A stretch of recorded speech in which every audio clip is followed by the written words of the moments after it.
La province de Logoi-Vindo, au nord-est du Gabon, constitue le site pilote de ce projet de construction des barrières électrifiées en zone rurale où la prédation des cultures par les éléphants laisse les agriculteurs sans voix.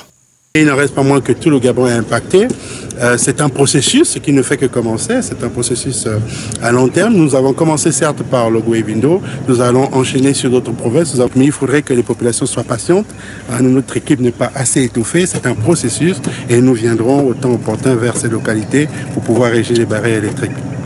Paulin est chef de service fil et faune à l'Agence nationale des parcs nationaux. Il indique que l'organisation du projet va nécessiter des améliorations sur le long terme pour contrer les pachydermes. On va améliorer déjà l'entretien. La première chose. La deuxième chose, c'est qu'on va redimensionner le type d'électrificateur. Voilà, parce que c'est des tensions. Si l'éléphant arrive à s'adapter à une tension, par exemple, de 5000 volts ou de 6000 volts, eh bien, nous allons augmenter. La construction des barrières électrifiées devra limiter les conflits hommes-faune dans cette partie du Gabon, selon le ministre de l'Environnement en visite d'inspection dans le Logoi-Vindo. Dans cet endroit, les communautés villageoises vont donc cultiver ensemble sur une autonomie d'une trentaine d'années.